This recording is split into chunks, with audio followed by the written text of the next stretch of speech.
Good morning students. आज का हमारा जो टॉपिक है वो है area of triangle. Area of triangle कैसा ट्रायंगल जिसके कोऑर्डिनेट पॉइंट्स आपको गिवन हो। इससे पहले के जो टॉपिक और एक्सरसाइज हैं वो हम कर चुके हैं, उनके वीडियो का लिंक आपको डिस्क्रिप्शन में मिल जाएगा। सो एरिया ऑफ ए ट्रायंगल ये 10th क्लास में भी किया था आपने। अगर आपको ट्रायंगल के कोऑर्डिनेट्स गिवन है, ट्रायंगल 3 पॉइंट से मिलकर बना ए बी सी और इसके कोऑर्डिनेट्स आपको गिवन है, सो एरिया ऑफ ट्रायंगल क्या हो जाता था 10th क्लास में जो आपने किया था, area of triangle A B C equals to 1/2। कैसे फाइंड आउट किया था आपने, x1 y2 minus y3 plus x2 y3 minus y1 plus x3 y1 minus y2। तो ये रिलेशन 10th क्लास में किया था आपने और इससे आपके पास इस ट्रायंगल का जो गिवन ट्रायंगल है जिसके ये कोऑर्डिनेट पॉइंट्स हैं एरिया आ जाता था। अब डिटरमिनेंट का यूज करके हम इस ट्रायंगल का एरिया फाइंड आउट करेंगे। कैसे करेंगे देखिए, area of triangle ABC will be equals to area of triangle ABC will be equals to half as it is है। ये जो रिलेशन है इसको हम डिटरमिनेंट की फॉर्म में लिखेंगे। ये जो कंप्लीट रिलेशन है इसको डिटरमिनेंट की फॉर्म में लिखेंगे। कैसे लिखेंगे, x1 y1 1 x2 y2 1 x3 y3 1। तो ये जो डिटरमिनेंट है अब ये आपको ये एक्सप्रेशन प्रोवाइड कर देगा। आप इसको एक्सपेंड कीजिए। सो एक्सपेंडिंग अलोंग करके दिखाता हूं, एक्सपेंडिंग अलोंग कॉलम 1, कॉलम 1 के अलोंग। कॉलम 1 के अलोंग ही क्यों कर रहे हैं हम, क्योंकि देखिए यहां मल्टीप्लिकेशन में आपके x1 x2 और x3 हैं। सो x1 x2 x3 कहां मिलेंगे हमें, कॉलम 1 में मिलेंगे। तो चलिए इसको एक्सपेंड करता हूं मैं। सो हाफ जो है वो पहले से मल्टीप्लाई कर रखा है हमने। ये देखिए ये एरिया का फॉर्मूला है अपना, area of a triangle whose coordinate points are given. So ये हाफ पहले से मल्टीप्लाई कर रखा है। अब मैं एक्सपेंड करता हूं। इसको एक्सपेंड कैसे करेंगे, सबसे पहले फर्स्ट एलिमेंट x1 से मल्टीप्लाई किया, ठीक है, और -1 टू द पावर ये एलिमेंट जो है ये कौन सा है आपका a11। सो 1 प्लस 1 आ जाएगा। यहाँ एलिमेंट x1 से मल्टीप्लाई कर दिया आपने और फर्स्ट रो और फर्स्ट कॉलम को हटा के जो आपके पास बचा उसका डिफरेंस लेना है आपको। तो वो कितना आ जाएगा, y2 इंटू 1, ये इससे मल्टीप्लाई करेंगे, और y3 into 1, so minus y3 into 1 y3। अब क्या करेंगे, अब second element. So second element जो है वो ये रहा और ये है कौन सा, a21, second row first column. So -1 to the power 2 plus 1 element है x2। सो x2 से मल्टीप्लाई करेंगे और मल्टीप्लाई क्या करेंगे, सेकंड रो और फर्स्ट कॉलम हटा के जो बचा उसका डिटरमिनेंट। सो वो आ जाएगा आपका y1 माइनस y3, ठीक है।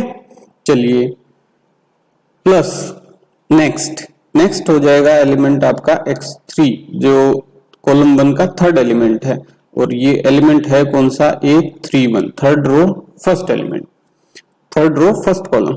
सो -1 to the power 3 plus 1 x cube element है आपका, और थर्ड रो फर्स्ट कॉलम हटा के बचा क्या, y1 माइनस y2, ये डिटरमिनेंट में आ जाएगा आपके, ठीक है। सो ये रिलेशन आया। देखिए इसको और थोड़ा सा सिंप्लीफाई करते हैं आगे।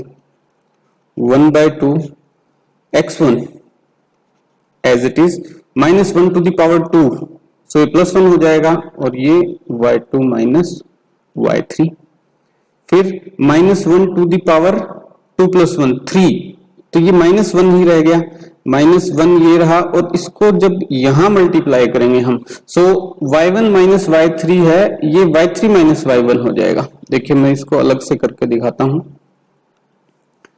-1 को मल्टीप्लाई करेंगे हम y1 माइनस y3 से। सो -1 मल्टीप्लाई -1 मल्टीप्लाई y1, तो minus y1 minus minus plus y3, सो y3 माइनस y1 हो जाएगा ये, ठीक है। सो ये plus as it is x2 और इसका साइन चेंज हो जाएगा अपना, ये हो जाएगा y3 माइनस y1, ठीक है जी, प्लस -1 टू द पावर 4, सो ये +1 में चेंज हो गया, ये as it is x3 y1 minus y2। ये रिलेशन बिल्कुल सेम है जैसा कि हमने 10th क्लास में पढ़ा था, ये वाला रिलेशन, ठीक है। सो अगर 3 कोऑर्डिनेट पॉइंट्स आपको गिवन है तो आप उस ट्राइंगल का एरिया फाइंड आउट कर सकते हैं यूजिंग डिटरमिनेंट।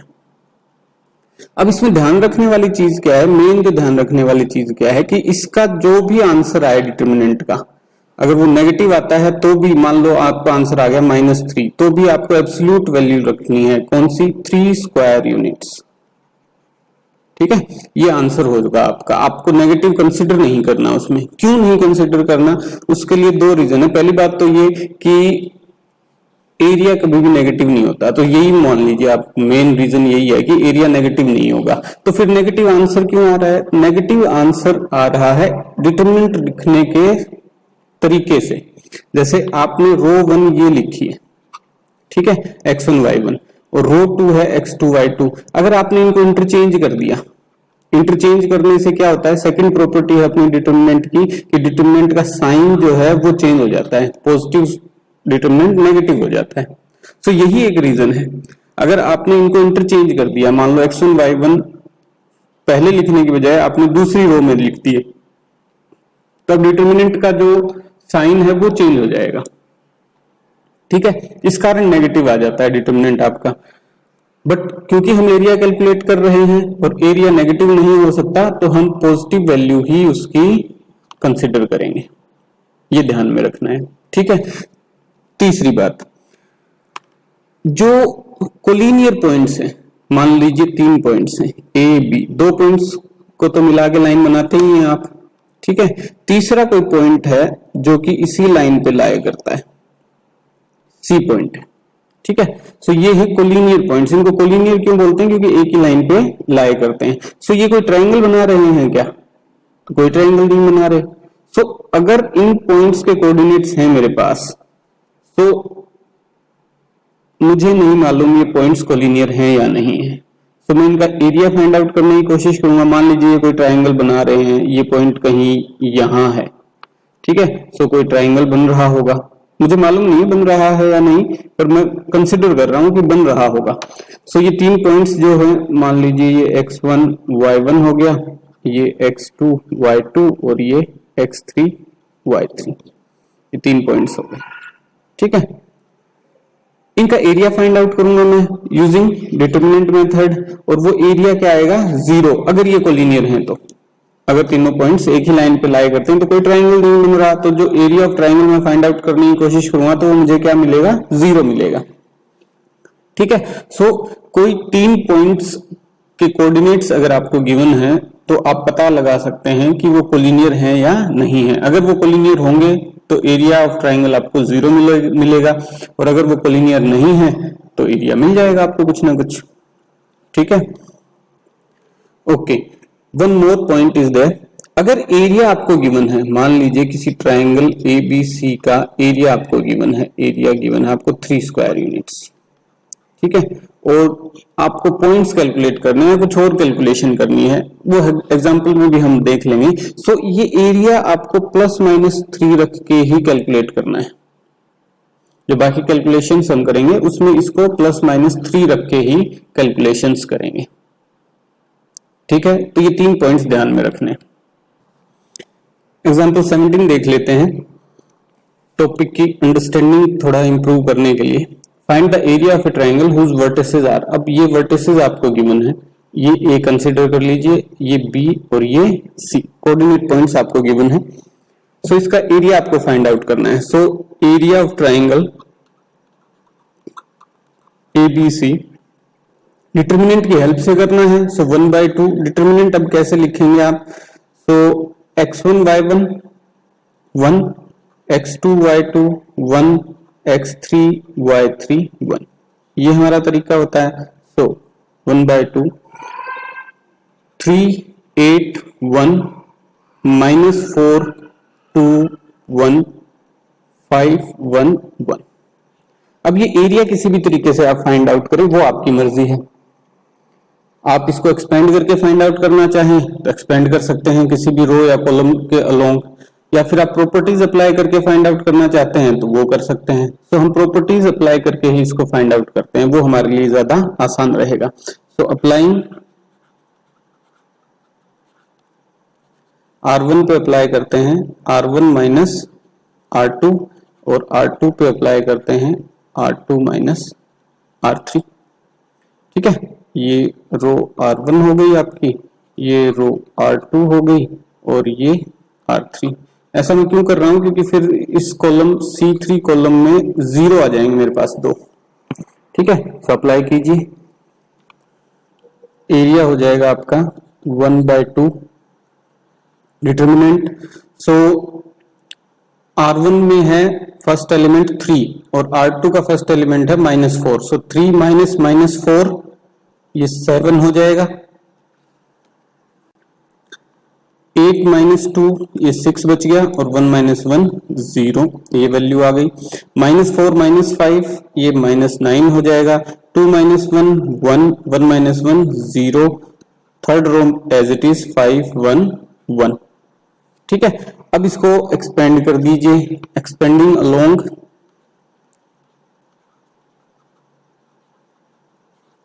कॉलम 3, क्योंकि थर्ड कॉलम में ही हमारे पास क्या है, 2 0 है। ये देखिए थर्ड कॉलम में ही हमारे पास 2 0 है और ये जो एलिमेंट है ये क्या हो जाएगा आपका A33, third row third column. ठीक है, क्योंकि इनके अलोंग एक्सपेंड करेंगे तो 0 हो जाएगा, सो इसी के अलोंग करना पड़ेगा हमें।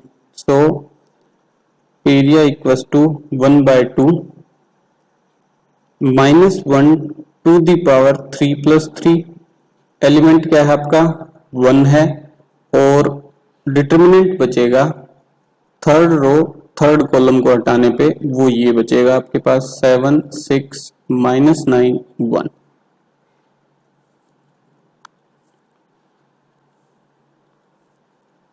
ठीक है, चलिए अब इसको कैलकुलेट कर देते हैं। So area of triangle equals to 1/2 -1 power 6 है, इवन पावर है तो +1 हो जाएगा। 1 × 1 1 हो गया, ये वैल्यू कितनी आएगी 7 × 1 7 माइनस -9 × 6, तो ये -54। ठीक है, so equals to 1/2 7 plus minus minus अब हो जाएंगे +54। तो ये वैल्यू कितनी आ गई 1/2 × 61। ठीक है, और आंसर आ गया आपका 30.5 स्क्वायर यूनिट्स। स्क्वायर यूनिट्स क्यों लिख रहा हूं मैं, क्योंकि एरिया हमेशा किस में मिलता है आपको, स्क्वायर में मिलता है। ओके, एग्जांपल 18 देखिए। Find the equation of the line joining A and B। 2 points आपको गिवन है। देखिए ये पॉइंट A है जिसके कोऑर्डिनेट्स हैं आपके 1 3, एक पॉइंट B है जिसके कोऑर्डिनेट्स हैं आपके 0 0। ठीक है, इन दोनों पॉइंट्स को जोड़ने वाली एक लाइन है आपके पास, ये लाइन है जो इन दोनों पॉइंट्स को जोड़ती हुई जा रही है। ठीक है, सो क्वेश्चन क्या है, find the equation of this line. इस लाइन की जो इक्वेशन है वो आपको फाइंड आउट करनी है। ये इक्वेशंस लाइन की फाइंड आउट करना है, ये आपने 11th क्लास में किया है, जहां पॉइंट्स आपको गिवन होते थे और स्लोप को इक्वेट करके आप इक्वेशन फाइंड आउट करते थे। ठीक है, यहां हम क्या करेंगे, यहां डिटर्मिनेंट की हेल्प से हम इक्वेशन फाइंड आउट करेंगे। कैसे फाइंड आउट करेंगे, कोई तीसरा पॉइंट कंसिडर करेंगे हम। यहाँ पे ये पॉइंट C है जिसके कोऑर्डिनेट्स हैं आपके x एंड y। ऐसा कर सकता हूं, कोई पॉइंट हो सकता है क्योंकि लाइन पे तो बहुत सारे पॉइंट्स होते हैं। ठीक है, तो इसमें कोई दिक्कत नहीं है। अब देखिए ये तीनों पॉइंट्स जो है ये कोलिनियर हैं। कोलिनियर पॉइंट्स क्यों हैं, क्योंकि ये तीनों एक ही लाइन पे हैं। अब अगर area of triangle find out करूं इन तीनों पॉइंट्स को लेके, तो वो एरिया मुझे क्या मिलेगा 0 मिलेगा। तो अब अपने एक इक्वेशन बना लेंगे यहां से। क्या इक्वेशन बनाएंगे? Area of triangle ABC will be equals to 1/2। तीन कोऑर्डिनेट पॉइंट्स हैं तो उनसे एरिया कैसे फाइंड आउट करता हूं मैं? पॉइंट ए के कोऑर्डिनेट्स 1 3 1, साथ 1 3 उसके कोऑर्डिनेट्स हैं और 1 डिटरमिनेंट कंप्लीट करने के लिए। ठीक है जी। बी के पॉइंट्स 0 0 और 1 डिटरमिनेंट कंप्लीट करने के लिए। सी के जो कोऑर्डिनेट्स हैं वो x y और 1। ठीक है। अब इक्वेशन फाइंड आउट करनी है आपको, तो इक्वल्स टू में कुछ चाहिए आपको, इक्वेशन कंप्लीट करनी है ना आपको। तो ये एरिया इक्वल्स टू 0 होगा, ये आपको पता है। क्यों पता है? क्योंकि पॉइंट्स क्या हैं? कोलिनियर। पॉइंट्स क्या हैं आपके? कोलिनियर हैं। तो अब इसको सोल्व कर दीजिए, आपके पास लाइन की इक्वेशन आ जाएगी। सोल्व इसको कैसे करेंगे? देखिए हमारे पास पहले से एक ऐसी रो है जिसमें 2 जीरो है हमारे पास, सो एक्सपेंड कर देंगे इसको। सो एक्सपेंडिंग अलोंग रो 2, सेकंड रो के अलोंग एक्सपेंड कर देंगे इसको। और ये जो एलिमेंट है ये क्या हो जाएगा अपना? A 2 3, second row third column. ठीक है। सो एक्सपेंड कीजिए। सो एरिया इक्वल्स टू 1/2, इन दो के अलोंग एक्सपेंड करेंगे तो 0 आ जाएगा। ठीक है। सो थर्ड एलिमेंट के अलोंग करेंगे -1 टू दी पावर 2 + 3, एलिमेंट क्या है आपका? 1 है। और सेकंड रो थर्ड कॉलम हटाने के बाद जो डिटरमिनेंट बचा वो ये 1 3 x y। ठीक है। चलिए तो अब इसको सॉल्व कर देते हैं। 1/2 -1 टू दी पावर 5, सो ये -1 हो जाएगा एज इट इज। ये वैल्यू क्या आई आपके पास? y - 3x equals to 0। तो ये भी 0 में गया, ये भी 0 में गया, और y - 3x equals to 0, y equals to 3x। ये आपकी equation of line. Got it? अब सेकंड पार्ट देखते हैं इसी क्वेश्चन का। एंड फाइंड, सेकंड पार्ट है इसका, and find k if dk0 is a point such that area of triangle ABD is 3 square units। so अब वो कह रहा है कि एक कोई पॉइंट D भी है, D पॉइंट क्या है? K0 है, और इसके कारण जो ट्राइंगल बन रहा है अपना ABD, ये जो ट्राइंगल बन रहा है उसका एरिया कितना है? 3 स्क्वायर यूनिट्स है। ठीक है। सो आपको k की वैल्यू फाइंड आउट करनी है। सो एक जो पॉइंट मैंने आपको बताया था कि अगर एरिया आपको गिवन हो तो उसको प्लस माइनस कंसिडर करके फिर हम बाकी कैलकुलेशंस करेंगे। सो ये एग्जांपल उसी को शो कर रहा है। ठीक है। सो हमारे पास अब 3 पॉइंट्स हैं। 3 पॉइंट्स कौन कौन से हैं? एक पॉइंट ए है जिसकी वैल्यू क्या है? 1 3 है, 1 3 है। एक पॉइंट बी है जो 0 0 है। एक पॉइंट डी है जिसकी वैल्यू k0 है। ठीक है, यही है। फिर से देख लेता हूं, k0 है। और एरिया ऑफ ट्राइंगल एबीडी जो है, एरिया ऑफ ट्राइंगल एबीडी जो है वो 3 स्क्वायर यूनिट्स है। ठीक है। सो हम वही वैल्यूज कैलकुलेट कर देते हैं, एरिया फाइंड आउट करते हैं। 1/2 एरिया कैसे फाइंड आउट करेंगे? 1 3 1 0 0 1 k0 1 इक्वल्स टू, ये वैल्यू अब कितनी रखेंगे हम? +-3। ठीक है, +-3 क्यों रखेंगे हम? क्योंकि अब हमें कैलकुलेट रिवर्स करना है, दूसरे अपोजिट साइड में कैलकुलेट करना है। एरिया अपने पास है और हमें k की वैल्यूज कैलकुलेट करनी है। तो k की वैल्यूज आपके पास 2 आएंगी जो कि आपको पॉजिटिव और नेगेटिव दोनों वैल्यूज दे सकती हैं एरिया की। और क्योंकि डिटरमिनेंट में हम एरिया हमेशा एब्सोल्यूट वैल्यू को रखते हैं, अगर नेगेटिव आती है तो भी पॉजिटिव रखते हैं, तो उस कारण हम जब रिवर्स कर रहे हैं तो दोनों वैल्यूज रख के k की वैल्यूज कैलकुलेट करेंगे। ठीक है, चलिए तो एक्सपेंड कीजिए इसको। एक्सपेंड किसके अलोंग करेंगे, सेकंड रो के अलोंग करेंगे। तो एक्सपेंडिंग अलोंग रो 2, सेकंड रो के अलोंग एक्सपेंड करेंगे। तो ये वैल्यू आ जाएंगे आपके पास 1/2, ये दोनों 0। तो ये एलिमेंट आपका हो जाएगा 8 2 3, सेकंड रो थर्ड कॉलम वाला एलिमेंट। तो -1 टू दी पावर 2 प्लस 3, 1 से जो कि एलिमेंट है उससे multiply. Second row third column हटाने के बाद डिटरमिनेंट आपके पास बचा 1 3 के 0, और इसकी वैल्यू है आपके पास ±3। ठीक है, सिंपल। कैलकुलेट कीजिए। ये 2 उधर ले जाऊं मैं, अभी मल्टीप्लाई कर देता हूं, तो ये हो जाएगा +-6। ठीक है, तो -1 टू दी पावर 5, सो ये -1 बच गया। 1 मल्टीप्लाई करने से भी ये -1 रहा। इस डिटरमिनेंट की वैल्यू क्या हो जाएगी, 1 इंटू 0, सो 0 -k इंटू 3, 3k। ठीक है, सो -1 मल्टीप्लाई -3k, सो ये बच जाएगा 3k equals to +-6 and k equals to +-6/3, so k equals to +-2। So ये k की वैल्यू आ गई आपके पास +-2।